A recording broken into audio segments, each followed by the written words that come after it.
I apologize for being all over the place during this DVD review, but I was trying to read different things. Overall, out of 10, I will give this DVD 6.5, 7. They could have brought more to the DVD. They could have brought more insight, what happened backstage, and that's what I like about some DVDs is when you get extras.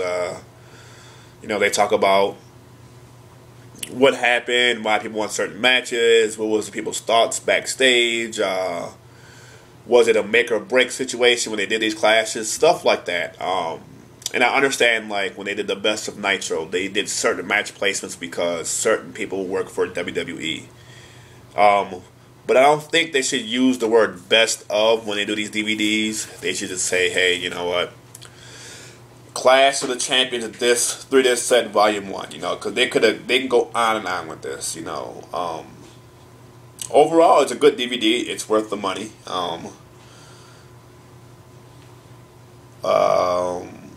Not too much can be said about why WWE does DVDs like this.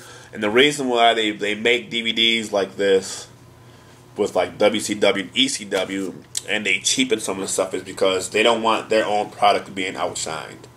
For instance, Vince McMahon has enough money where he can use the original music to each wrestler for these DVDs. I hate the corny WWE music that they put behind some of this stuff. That takes away from some of the value of the DVDs and stuff like that. But yeah, I didn't plan on spending almost a half hour talking about, this 3-disc set, but I did. This is a RealWrestleTalk.com exclusive. And like I said, some people are cool with the DVD. I'm a big critic. They could have done a lot more. Like I said, 35 events spanning from 1988 to 1997, which is a big deal, And it's over 7 hours of action. If you get the Blu-ray, you get extra matches. I think you get the Midnight Express versus Ric Flair and Barry Windham, which is a great match, which should have been added to the actual DVD. If I was to put together this DVD, there would have been a couple other matches I would have added. I would have added. It's hard to say. They skipped over so many good clashes. Where it's just hard to pinpoint certain things. They skipped over Clash 4, I believe, which was, it was kind of slow pace, but it was Ric Flair. Yeah, it was Ric Flair and Barry Windham versus the Midnight Express. I would have used that. I would have used the Road Warriors versus Road Warrior Animal versus Dusty Rhodes. That was a good match. Clash 5, St. Valentine's Day Massacre. I would have used, you could have used Mike Rotundo and Dr. Death versus the Fantastics. You could have used a couple of different things. They skipped out on so many different the Samoan SWAT team versus the Midnight Express from a different clash. They could have used Bob Orton and Dick Murdoch. Why not use that? They could have used the Varsity Club versus the Road Warriors. They could have used Ricky Steamboat versus Ric Flair in the 60-minute. I understand they use a lot of Ric Flair stuff and Ricky Steamboat stuff in some of these, but Steamboat and Flair is always a must-have on a DVD. So yeah, if you go on Wikipedia, you can look at all the stuff. It gives the background behind, who won in what way and who was injured, so who had to take whose place. And that's the type of stuff I wanted to hear about on the DVD. Why did Sting and Rip Morgan not get the Russell, on the Clash, or Lex Luger and Jack Victor, even though those,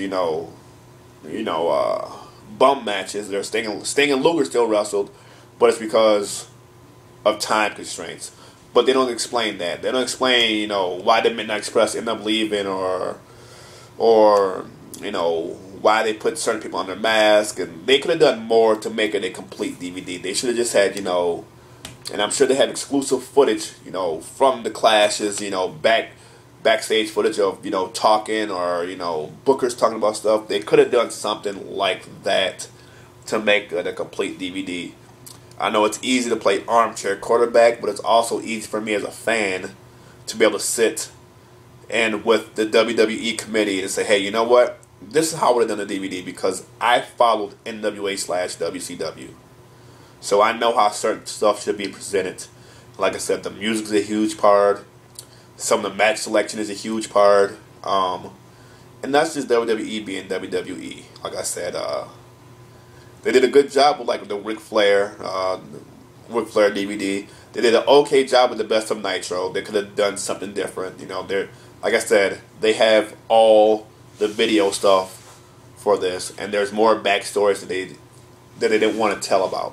And I would have told more of the backstories. But that is me, just me, and this is me just rambling. So I'm going to wrap this up. I've done this almost 35 minutes now.